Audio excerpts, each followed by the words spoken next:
قصہ ایک بت پرست کا۔ حضرت عبدالواحد بن زید فرماتے ہیں کہ ہم لوگ ایک مرتبہ کشتی میں سوار جا رہے تھے۔ ہوا کی گردش نے ہماری کشتی کو ایک جزیرے میں پہنچا دیا۔ ہم نے وہاں ایک آدمی کو دیکھا کہ ایک بت کو پوج رہا ہے۔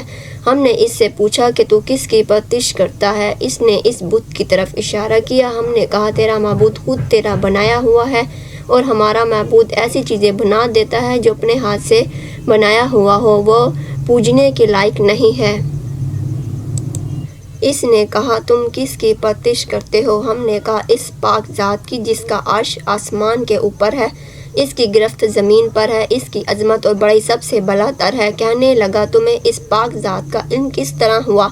ہم نے کہا اس نے ایک رسول ہمارے پاس بھیجا جو بہت کریم اور شریف تھا۔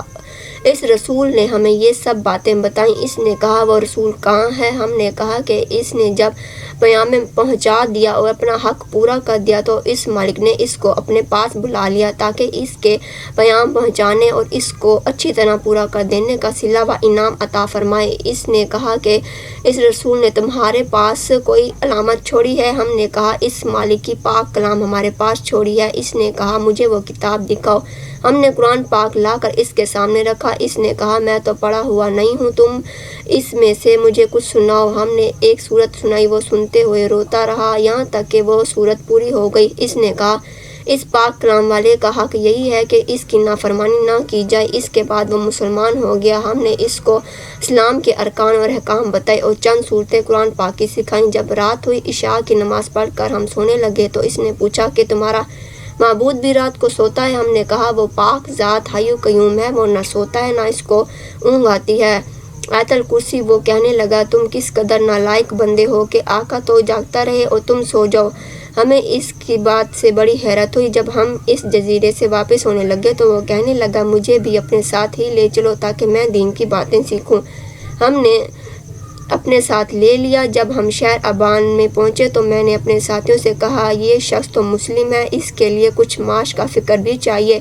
ہم نے کچھ درم چندہ کیا اور اس کو دینے لگے۔ اس نے پوچھا یہ کیا ہے؟ ہم نے کہا کچھ درم ہے، ان کو تم اپنے خرچ میں لے آنا۔ کہنے لگا لا الہ الا اللہ، تم لوگوں نے مجھے ایسا راستہ دکھایا جس پر خود بھی نہیں چلتے۔ میں ایک جزیرے میں تھا، ایک بت کی پرستش کرتا تھا، خدائے پاک کی پرستش بھی نہیں کرتا تھا۔ اس نے اسی حالت میں مجھے ضائع و ہلاک نہیں کیا، حالانکہ میں اس کو جانتا بھی نہ تھا، پس وہ اس وقت مجھے کیوں کر ضائع کر دے گا جبکہ میں اس کو پہچانتا بھی ہوں، اس کی عبادت بھی کرتا ہوں۔ 3 دن کے بعد ہمیں معلوم ہوا کہ اس کا آخری وقت ہے، موت کے قریب ہے۔